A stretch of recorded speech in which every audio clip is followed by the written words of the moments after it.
And then, if you've got covers that you've used in the spring to keep the bugs off, you can use them in the fall to keep the frost off. So, double use. It's quite useful. Okay, and then obviously fall planting for next year. Really, the only things that we can put in here that will last into next year will be garlic, because that stays underground until now. My garlic's already up, some of it. Quite a chance. And there I was thinking, I was panicking because I thought it was going to grow this year. Because, freeze, thaw, freeze, thaw, freeze, thaw. I thought it would just sort of go to a mushy mess. Garlic and some of your Swiss chards will last over the winter so long as you look after them fairly carefully. You can get a lot of leaf mould and put it at the top and mulch them down well. Okay, so here we have, this is actually a full succession. So you're going to start your 8 radish together with 2 lettuce. That's when you start planting now, right? Those will come out. Put your 6 bush beans in, and when those come out, you might manage to get away with kale.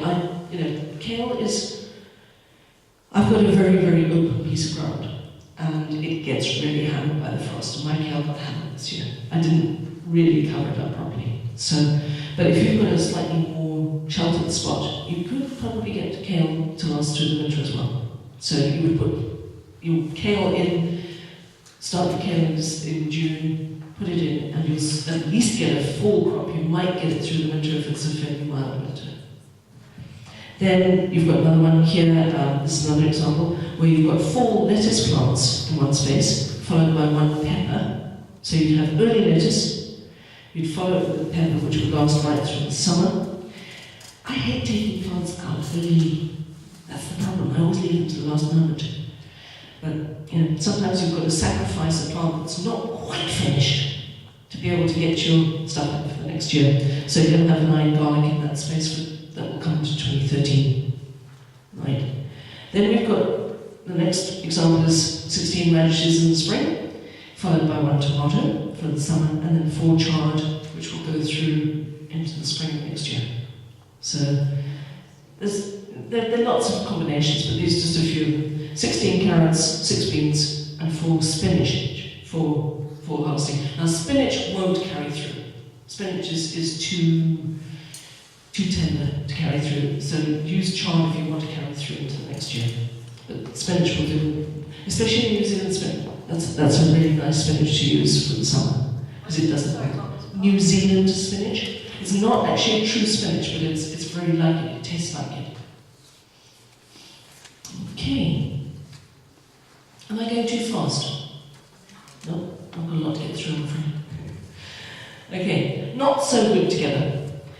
Tomatoes, cucumbers, and potatoes are allelopathic, which means that they don't grow happily together. The Solanaceae, which is the tomatoes, and the potatoes are not very. Solanaceae is potato. They don't like each other, so try to keep them fairly far apart if you can. Fennel is a very strange plant. It will stop plants growing, as I said last week. So beware of fennel. Rather keep it well away from anything, put it in a pot. If you want to grow fennel, global fennel, or even the copper colour one. Try and keep them away from your vegetable patch if possible. Try not to have your vegetable patch near any walnut trees. Anybody got black walnuts? You have, yeah. So, yeah, jubilone is the problem. They are known as, the Latin name is jubilans, jubilans nigrum, and they produce a pheromone called jubilone, which actually stops things from growing. So don't use walnut leaf on your mulch as a mulch either, because that will stop it. And fresh maple leaves will do the same thing.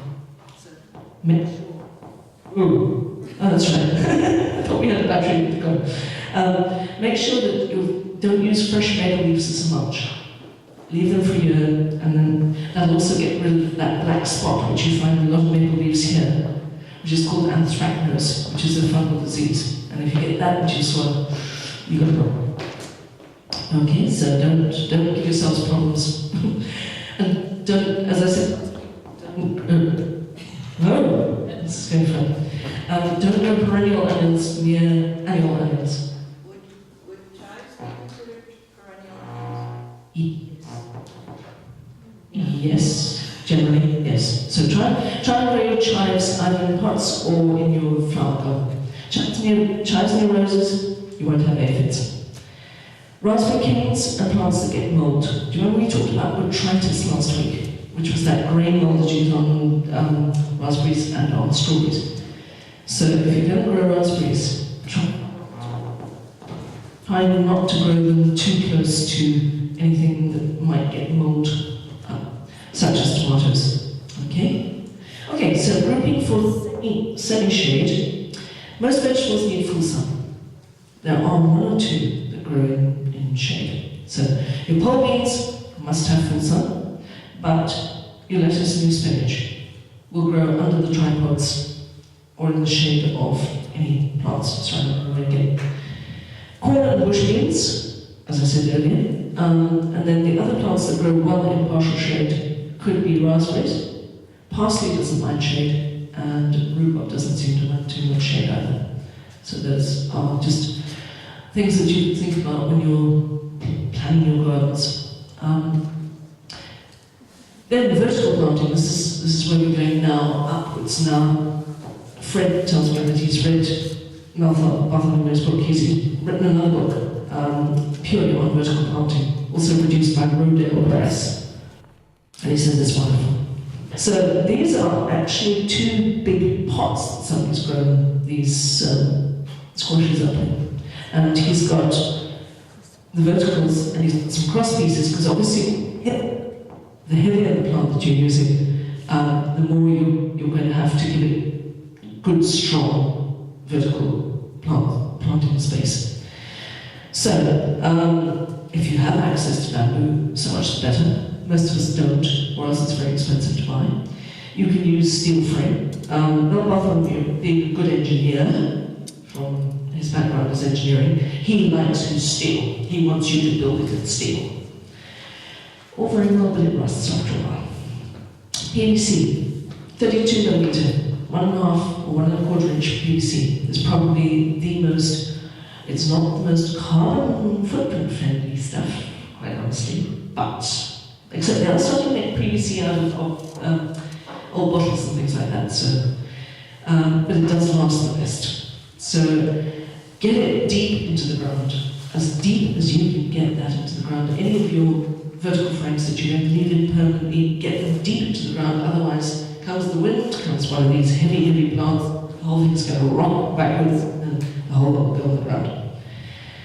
So you've got a crossbar, and you're going to attach either string or wires to that top crossbar and hang them down. Some people actually leave those loose and just then wind the whatever they're going to grow up into those strings or those crossbars, the pieces. I tend not to. I tend to put a bottom bar in and then grow. It's a bit more sturdy.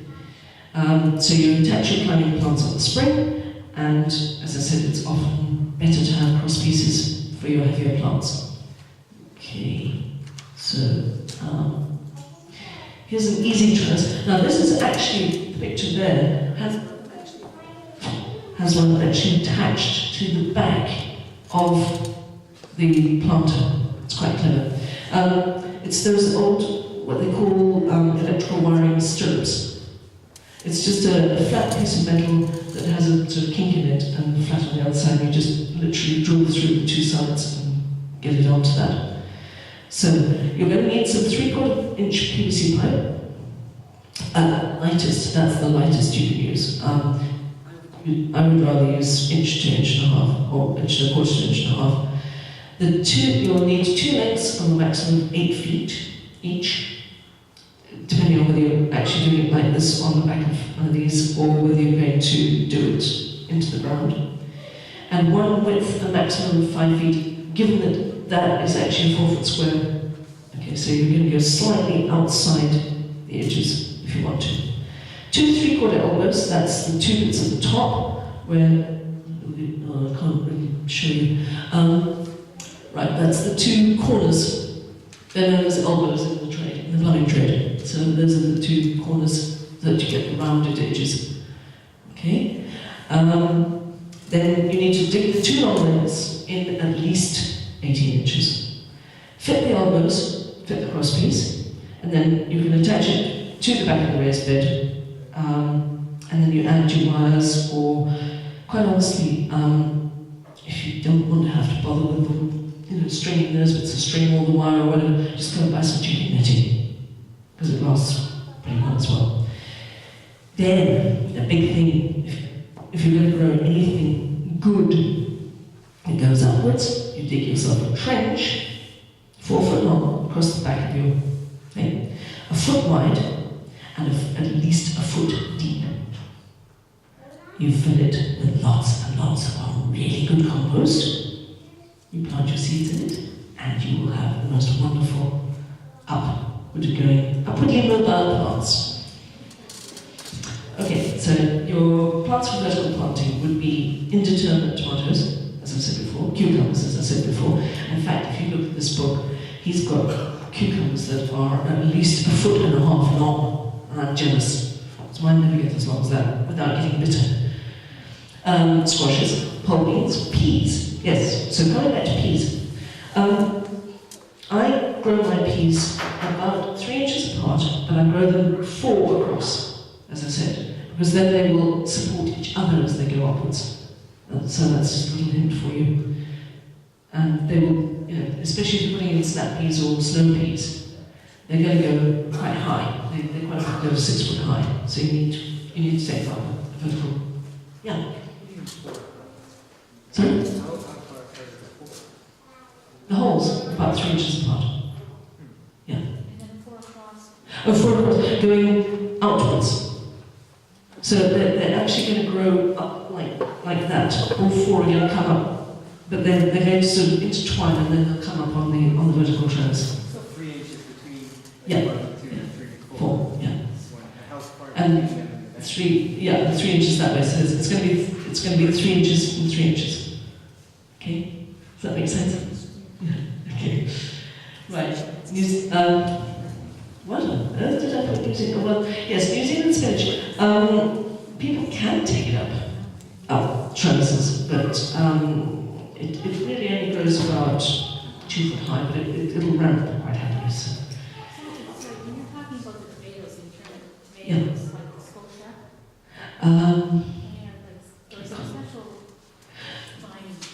there's a special vining tomato. So you'll find that in most of these, you'll find that they've actually got listed whether they're indeterminate. And you know about let's have a look. Of course they won't tell you here. Yes. So if they've got VFN, that means that they are resilient to verticillium wilt, fusarium wilt, and one of the nematodes. So if you see in these books, that's what all these things mean, but they normally explain what they're about. And they'll tell you whether they're indeterminate, which is the bush, or whether they're, indeterminate, which is the vining, or determinate, which is the bush type. Yeah. Okay. Sorry, I knocked myself sideways here. Next slide. Okay. Oh yes, and this business about, that wasn't really, potatoes grown in garbage cans aren't really, they're not going to climb up trellises, but you can grow potatoes in garbage cans. So long as they're pretty deep down, and so long as you keep them, this is where you actually put them more into the shade, because otherwise, and especially if it's a black garbage can, they're going to get too hot. You need to put them in the middle of the garbage can rather than around the outside, but they do work quite well. Go to your construction sites and get some sonotubes to get free. Oh, there you are. You keep growing them up as you go and just keep filling them in and Yep. grow right exactly. Oh, there you are. Yep. So go on to construction site. Sonotubes. Yeah, sonotubes. 5, 3 or 12. 3 feet per Yeah.